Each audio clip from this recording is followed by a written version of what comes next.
Daily taste the daily. NTR జిల్లా జగ్గయ్యపేట నియోజకవర్గంలో కోడి పందాల బరులపై పోలీసులు, రెవెన్యూ అధికారులు దాడి చేశారు.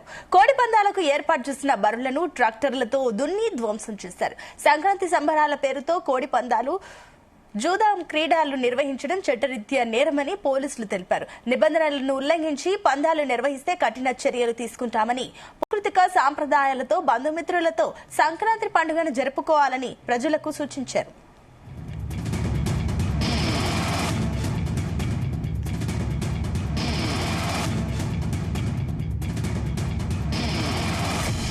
సంక్రాంతి పండగ సందర్భంగా గ్రామాల్లో కోడి పందాలు, పేకాట్లు, గుండాట్లు నిర్వహిస్తున్నారని చెప్పేసి సమాచారం. హైకోర్టు ఆదేశాల ప్రకారం ఎక్కడా కూడా ఎటువంటి కోడి పందాలకు కానీ, పేకాట, గుండాట్లకు కానీ ఎటువంటి అనుమతులు లేవు.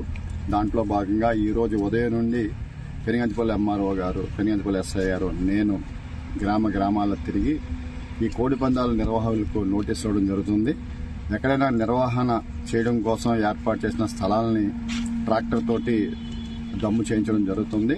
సంక్రాంతి అంటే కోడి పందాలు కాదు అని ప్రజల్లో అవగాహన కల్పించడం కోసం మేము గ్రామాల్లో తిరుగుతూ ప్రజల్లో అవగాహన సదస్సులు ఏర్పాటు చేస్తున్నాము.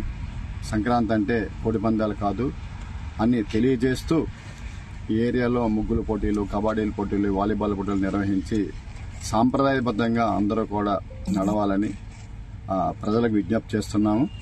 కాబట్టి ఎటువంటి కోడి పందాలకు, ఎటువంటి పేకాట, గుండాట్లకు వెళ్లి డబ్బులు పోగొట్టుకుని కేసుల్లో ఇరుక్కొని మీరు మీ కుటుంబ సభ్యులు ఇబ్బంది పడొద్దని పబ్లిక్ తెలియజేసుకుంటున్నాను.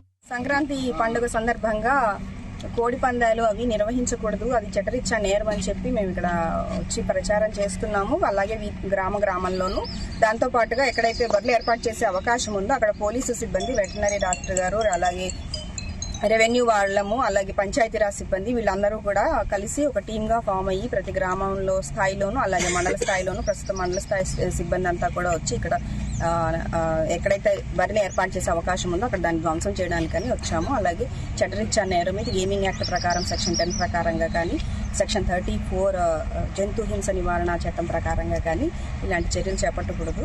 కాబట్టి అందరూ కూడా అప్రమత్తంగా ఉండండి. ఇలాంటి కార్యక్రమంలో పాల్గొన్న, నిర్వహించిన నేరమే శిక్షార్హులు అవుతారు.